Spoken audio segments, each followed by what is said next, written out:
Thank you so much, Yvonna, for having me on your magical farm where magical things happen. Oh, Laura, I'm so glad you're here. I mean, the minute I met you, I was like, she's soul family. So I'm just glad that, we're here trying to see what unfolds with the two of us and the whole crew. Yes.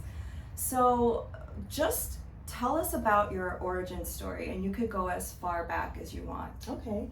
Origin story. So, I mean, I was born in England, and my parents, one is from the West Indies, my dad is from Poland, and I have 6 sisters. And so basically I grew up in California. I came out to New York at 18 to do modeling and acting, and was going back and forth to California and New York, and then I finally settled down in New York in about 2000, where I started having my babies. I have 2 daughters, Lola and Marley, and moved out of the city in 2013 to the farm. And this land was, it was abandoned for about a year, and so we decided to try to rehabilitate the land, and we started doing that with bees, just so that the bees can, help pollinate any of the trees that we had. We wanted gardens, and then it just became a fast obsession. So I love bees. And you got inspired by a documentary about That's bees. right. Yes. Yeah. A documentary called More Than Honey. It just, opened our eyes to our plight, the plight of the honeybees. And honeybees, are responsible for 1/3, well, not honeybees, pollinators, honeybees are a part of them, are responsible for 1/3 of the world's crops. So, I mean, everything we eat, from blueberries to almonds to peaches to apples, all rely on pollinators. And if they go, we don't have that food. So it's a big problem. It's a huge problem. Yeah. And I wasn't actually interested in bees until these documentaries started coming out about like why they're so important. And I love learning about the spiritual symbolism of them too, because it's a matriarchal society, and I feel like bees, the way that they live and work, model kind of the way we should work, or live, or in community and work together. Yeah. And you told me a funny story about how they kind of like remove the male when they don't need them. Yeah. Drones, God bless them, they are there for one reason, which is to mate with a queen. And they don't do any work. 95% of the hive are women. And so the worker bees, the bees that protect, the bees that feed, the bees that clean, they're all women, female bees. And so the drones' only job is to mate with a virgin queen, and when there's no more virgin queens at the end of the season, they get kicked out of the hive because they're not needed. And so to survive, they kick them out. Yeah, symbolic. Just say it. I just want to go back a little bit further back to your story, because so when I first met you, I knew you as Anita's sister, and she always spoke about you. But it wasn't until my sister came with me to a yoga class and you were there, and my sister was like starstruck by you because she recognized you. And then I don't know how this came up, but I don't remember if I had asked if there was an actress in the family, or if I had said something. Yeah, you were like something about an actress to Cinta Shay. And I Right. When you said it, I thought you had meant me as an actress, and I was like, oh yeah, I am. And then that's how it came up. Yeah. So my sister was starstruck by Yvonna, because my sister's favorite show of all time is Law and Order SVU. No, but specifically SVU. Yes. And I can't watch that show because it makes me think of like awful things. But it's rough. It's tough. And we're all such huge fans of that show. I was too. I mean, I was a huge fan of that show before I even got on it, because it's a joke in the acting world that every New York actor has been on Law and Order, because it's been on for 20-something years. And it took me forever. I was auditioning. Every time I would go, I was super nervous, so I couldn't, I just couldn't get the job. And the last time I did it and got it, I was like, yes, Dr. Darby Wilder, Law and Order SVU. And I was terrified when I got on set as well. That same like nervous feeling overcame me. And then the actors walked in, Mariska walked in, and Kelly walked in, and they were just like totally normal. Like they're actors, they're me. You know what I mean? It's not really a detective. It's not really. So that was just such a good lesson for me. You know what I mean? Like we all, just like the bees, like everyone has a job to do, and everyone is needed. You know, and you walk on the set, and you know your little part is needed just as much as everyone else's. So yeah. So did you feel imposter syndrome, like you didn't belong? I mean, I think I feel that probably 80% Me of my too. life. And I think a lot of people do, you know what I mean?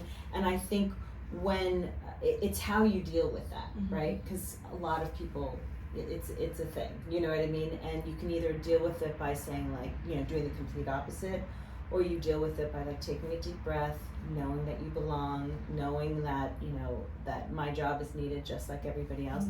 But I do believe that it's the majority of people feel that way, and it's just how we deal with it that is either useful or not. So you dealt with it just by experience, like you saw that they were just normal people. And I think for me, just practicing astrology, practicing Reiki and yoga and all these different things, I've gone through so many waves of imposter syndrome because you always think that somebody knows more than you or someone's more qualified than you.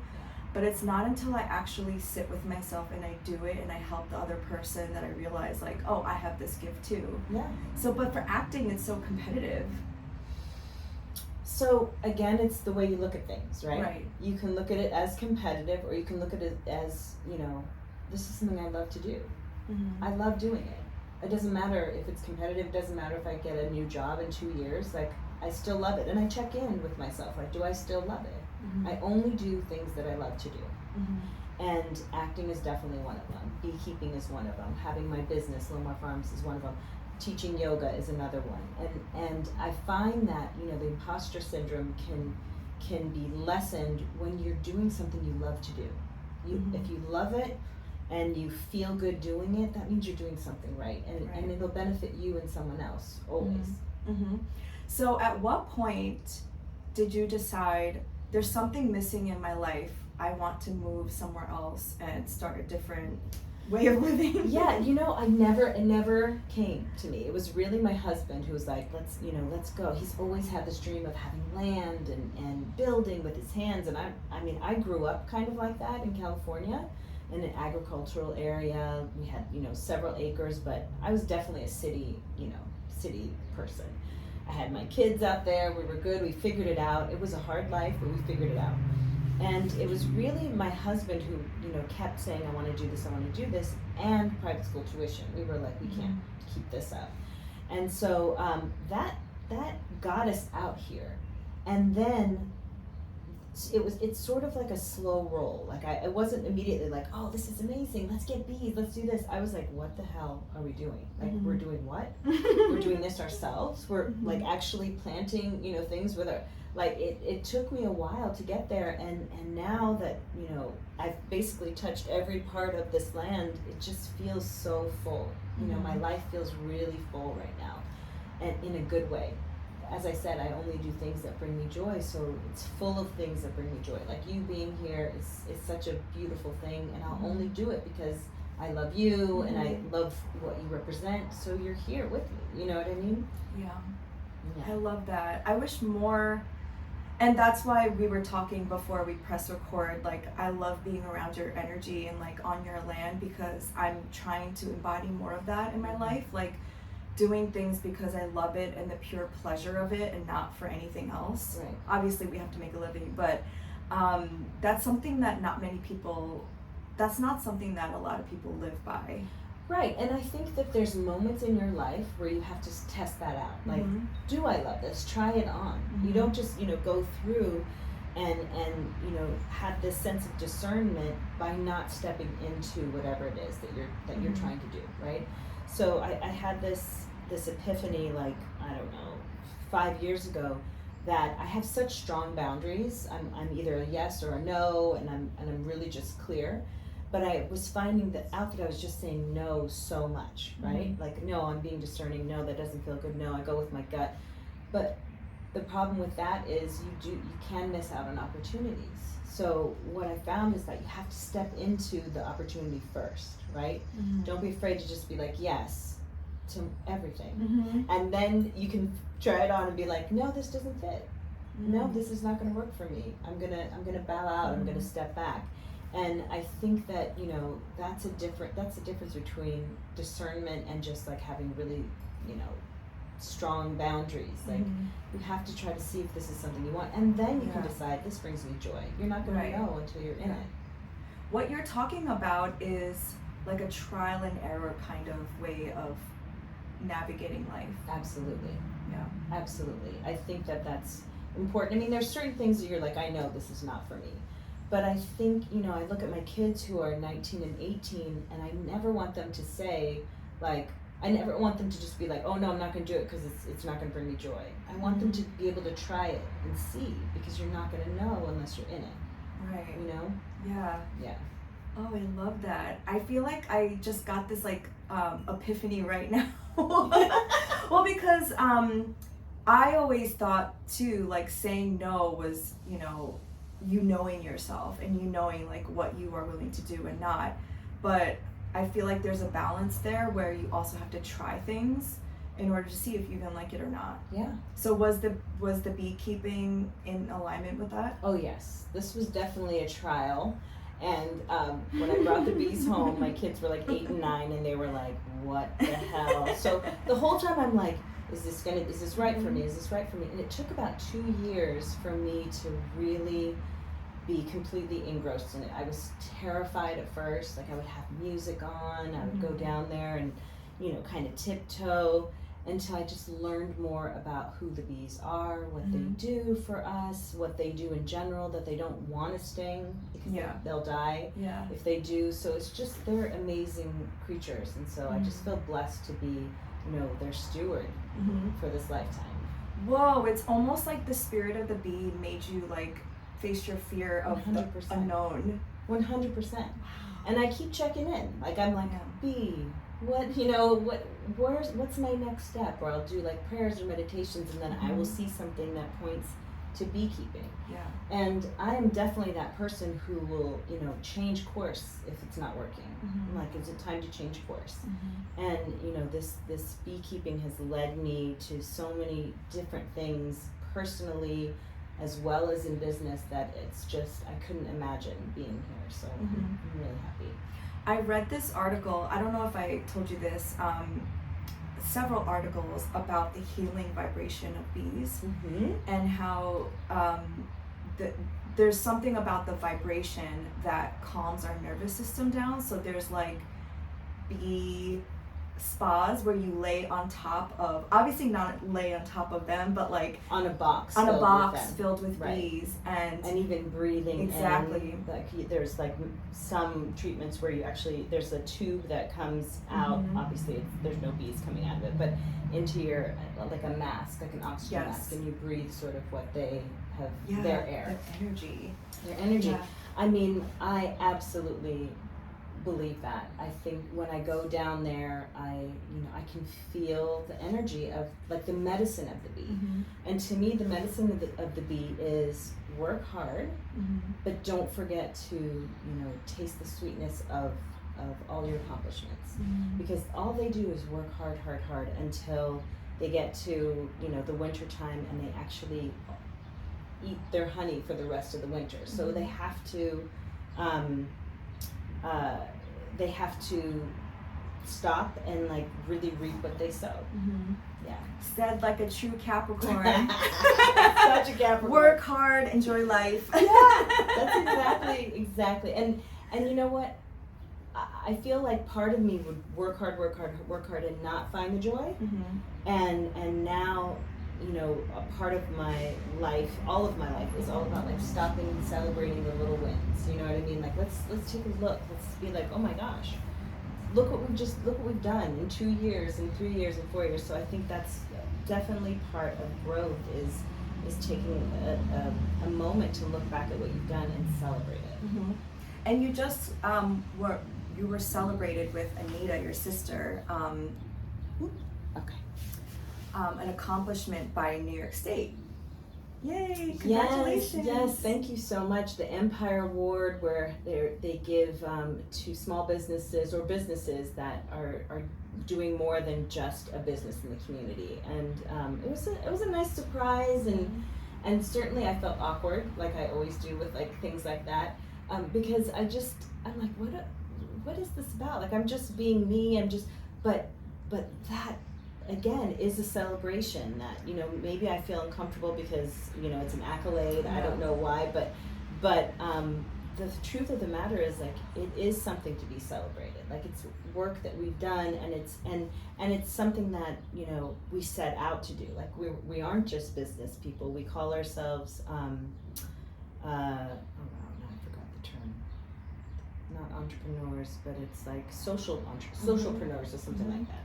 Cut that out. But, you know, we set forth to do that, and so to be rewarded in that lane is beautiful. Yeah. And what you just said, it's because you were just doing what you love to do. Yeah. And I think I want to infuse that with anybody who's listening, or children or kids, like teenagers, everybody, that if you just do what you love to do and you are willing to work hard, that's it. Yeah. And we know that, but then that gets like lost somewhere in the journey of life. I agree. I think, you know, all of us at one point have done a job where it's like, okay, I'm just doing this for the money, or I'm just doing this, and that's okay. I'm not saying that's not bad. That's bad, but what we can't do is get lost in that. So after a couple years, we can't be like, oh my gosh, I'm still in the same place, or, you know, do that and move. You know what I mean? Like, you have to.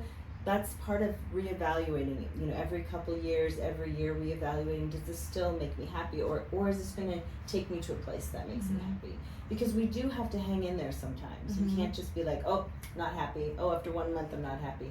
We do have to give it a shot. You know, I don't want to, you know, make it seem like, oh, you just, you know, float from, you know, happiness to happiness. It's like you take some moment for your body to recognize, is this what I want, or is this not what I want? Yes. So from my own experience, I didn't know that there was another way possible. I just literally thought that you had to work at a company, and the guy in charge, the white guy in charge, usually is the one that like determines your life. Like, I literally did not have any idea until I quit my job and like started traveling and meeting people. But you knew that was possible, possibly from your own upbringing. Your parents were encouraging of art and stuff. Yes. But how did you know that there was like another way of being besides just making money? That's a very good question. I do think it does have a lot to do with my parents and their, you know, it's not necessarily, they do believe in art as a way of life, but more than that, to be happy. You know what I mean? They're always like pushing us to be happy. Like, what makes you happy? My dad would have rathered me be a real doctor instead of one on television, but he's got that. And my older sister's a doctor. He's a doctor. So I think that set the tone, right? Like, we got one in medical school, one that, you know, wants to play like she's in medical school, and then at the same time, I think, you know, starting off as an actress and a model and making money in that sense, like you are in the, you know, the artist creative business right there. So I just kept with that, like, what, you know, well, if this doesn't feel right, like, what does? And trust me, when we needed more money, I definitely thought about other things that I could do, and there's nothing that really fit. Except when I started making candles, I was like, I could do this. I could do this if I'm not acting or, you know, doing it in that way. I can you know, put my medicine into these candles. So I believe that it sets the tone with the parents. I'm doing that with my girls as well. You know, like, I have one in at Vassar, Lola, who is, you know, trying to figure out what she wants to do, and every time she says, should I do this? I'm like, do you think it will make you happy? And sometimes she'll be like, yes, and sometimes she'll be like, no. I'm like, why are you doing it? Why? She's like, for money. I'm like, yeah, let's pick something at least right now that will make you happy. Yeah. Wow, I've never heard that from a parent before. I know things are going to change now. Yeah, it's always been, for me, like, what's going to make you the most money and have stability. Yeah. Yeah. Yeah. And we can do both. Yes. That's the thing. Do you know what I mean? Like, you need time to figure out, like, what you love, and then you need time to figure out how can that make me money. You know what I mean? Like it's possible, especially nowadays, like to do what you love and to figure out how you can make money by doing what you love. Right. Because I think you need both. Yes, you know, it's definitely. Not just, you know what I mean? Like, you need your creative, like, juices flowing, and then you're like, okay, how can I, you know, make this abundant in my life? Like, how can this make me money? So you started the bee farm to, like, revitalize the ecosystem here, and then you wanted to make candles. Yeah. And your, I guess, offering is expanding. What is that, like, place that you get to hear clearly your intuitive nudges? That's a good question. Every day I evaluate and try to listen, because that's how I move through the world. I don't make a decision without, you know, feeling into my intuition. And normally it comes quickly. You know what I mean? It's like a yes or a no. I usually give myself 24 hours to really feel into if that's, you know, an emotional no or an emotional yes, just to settle in, right? So for instance, if you ask me for the interview, immediately I'm yes. And then sometimes I'll wait 24 hours just to see if it's still a yes. I think, you know, as far as the offerings are concerned, if I just keep myself open, meeting people, being creative in those spaces, I'll always have the next idea. And I think in life it's really important to keep those ideas coming and flowing, because that's what keeps you youthful, that's what keeps you happy, that keeps you joyful when you're in a creative process. And I think if you're not in that creative process, trying to find things that can get you in it. And sometimes that's, you know, just what brought you joy when you were a kid. Painting, is it being in nature, is it running, like, and going back to that will just help you keep that creative line going, and then that just gives you more ideas, and just, you know, that's what keeps life moving, in my opinion. I love that you said you wait 24 hours. I need to do more of that, because I feel like we're so reactive. Yeah. We, like, get incoming stimuli and we react. Yeah. And Brittany and I interviewed Cinta Shea for the other podcast, the Work Podcast, and one of the things that she said was moving slowly, like moving very slowly. And you own a business, you're an entrepreneur that you have with your husband. How are you able to listen to your intuition, move slowly, see the signs when it's, like, not conducive to capitalism? I mean, I really, you know, owning your own business, you get to make your rules, right? And I have said no a lot with, you know, certain orders or certain things going on. I'm like, that's too much for me, or that's, you know, even we're now talking about orders of like 2,000 candles. It's just me, and I have help 2 days a week with Nydia and my kids, you know, making these candles. So I have to really look and see, is this something that I can do, number one? I want to do, number one. Is it someone I want to work with? Because there are some people that I'm like, energetically, I feel like, this is not going to be good for me. And both my husband and I know it, and we're like, you take it on or I'll take it on. And then if we do take it on, you know, we sort of balance that out. He's good at certain things, I'm good at certain things.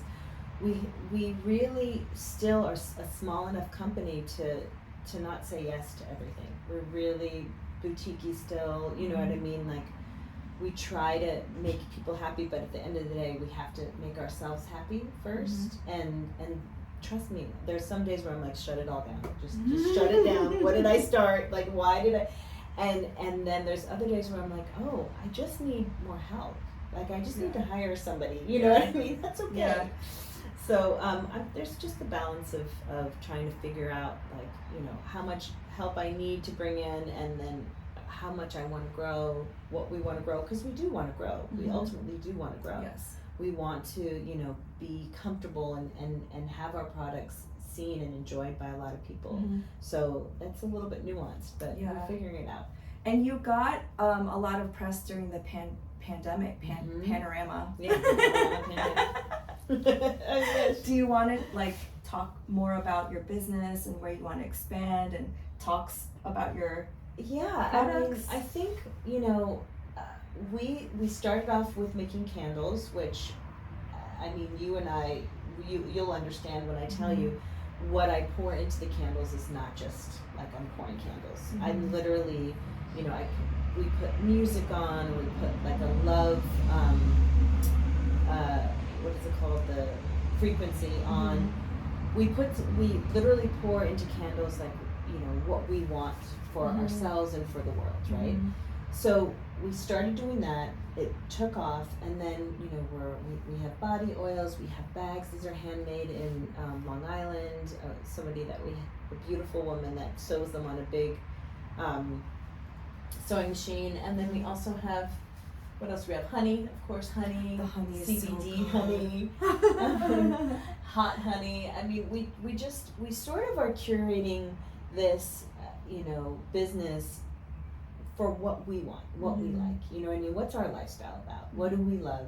So we've gone into spices because my husband loves to cook, and I told the girls if they want to go into makeup, like a makeup line, because they're young, 18 and 19. Like, let's do that. I love that. So we just sort of feel into like what we love to do again. It's like and go that way. Yeah. Oh, I love that. Right? Can you see that? I could totally see the makeup line. Right? Because Burt's Bees. Yeah. I mean, no offense to you, but No, I love Burt's Bees. I mean, they're definitely somebody that we look up to. Yeah. And yeah, I mean, that could be great. So, do you still have like aspirations to still be an actress? And Oh yes, yes, absolutely. And like I said, I check in every year or so. Like, do I still want to do it? My sister and I are actually writing a script that we wrote for we started a year ago, and you know, we have a writing session every Wednesday for an hour, and all of a sudden we've come up with, you know, a beautiful script, a whole script Bible, and we're going to start pitching it probably within the next couple months. Oh my gosh! Yeah. And you're gonna star? Oh yeah. Oh yeah. Oh yeah. I love that. That's so like Good Will Hunting. Like write your own screenplay and then star in it. And then I'm gonna star in it, and then our fourth sister is gonna star in it as well. What a talented family! I'm just so blown away by all of you. Aww, that's so sweet. I'm blown away by you and your sissy too. I love you. Both. Thank you. Thank you. And so like, let's manifest now. We just had a new moon. Let's do it. What do you see for yourself? So I love manifestation practices. The one that I'm doing right now, can I share? Yes, of Okay. course. So I do something that's called, like I do a lot of dream work because I come from a family where dreams are everything. It looks like it might start raining. Dreams are everything, and not only, it's not just like a frivolous thing that happens, like it's an actual tool, dreams and imagination. So my manifestation practice lately has been right when you go to sleep, you close your eyes, you take a few deep breaths, you picture what it is that you want, right? And then you picture in your head what it would feel like if it happened. So let's say I want to sell this TV show with my sister. How would it feel like in my body? How would I walk on this earth? How would I be with other people? Like, where, you know, how does the joy like manifest in my body? Then when I go to sleep, I picture just a little scenario, little imagination of me in, you know, with that manifestation happening. So for, you know, if I want to sell a show, I'll picture being on set, you know, on this amazing set where they have yoga and they have like a meditation room and they have delicious healthy food, and my sister and I are there in the writing room. Like I'll just have a whole picturing of that. And so obviously that is one of those things. I would love to manifest our TV show. I would love to manifest just more joy in my life. I would love for Lomar Farms to take on, you know, I think I want to be, you know, a lot more visible with Mhm. Lomar Farms, as far as like I would love it to be more a lifestyle brand that Mhm. maybe somebody picks up. I would love to pass that generational wealth down to my kids. I want to create something that they can step into and grow or sell, whatever the hell they want to do, and then I have a lot of manifestations. What are yours? I love that. No, I love that because also you're so clear, and you and Anita just make stuff happen. So I'm like, oh yeah, I could totally see this all happening. It's crazy. Like literally, that's why we have to take a moment and stop and be like, oh my gosh, look what we wrote down for our manifestations, and look at they're all coming true. So Yeah. being clear is super important, for manifesting. It's so clear that you're having the whole imagination going on, and then leaving room for the magic, the space for spirit to come in and just put its sparkle on there as well. Yeah. Well, I think I told you one of mine a while ago is I want to keep doing this, like having conversations with people who are embodied and who are spiritual and who believe in magic, but are doing things that are changing this world. Yeah. But in a bigger way, like on a talk show, or being like a sidekick to a talk show, or just having a bigger platform, because I also feel like I have a gift for finding people through my own energy that aren't necessarily like Oprah or not saying that just because you have a small audience doesn't mean that you're not as worthy. And I think all these stories need to come out. So if I could just amplify voices in a bigger way, like that's something I'm really manifesting this year. I love that. Yeah. And I think, you're doing it. You know what I mean? You're doing it, and just keep doing it, because it's the next step will show itself. It'll be like, okay, here I am over here. Now we're going to go here, and just staying open, because I don't know about you, but like I'm so directional sometimes. I'm like, this is where I'm going. And then like a little bit of magic, something appears, and you're like, what about me over here? Like, no. I gotta get there. I'm so like that. Right. So just being open to, what comes up, comes up around you, to say, this is actually where we're going. Because all that matters is that you're on the path, right? You're on the path to where you want to go. But you have to realize that there's different paths that can come up where you're like, this is where I'm supposed to go, but you wouldn't have gotten there in the first place unless you were on your path. Yes. You know what I mean? Yes.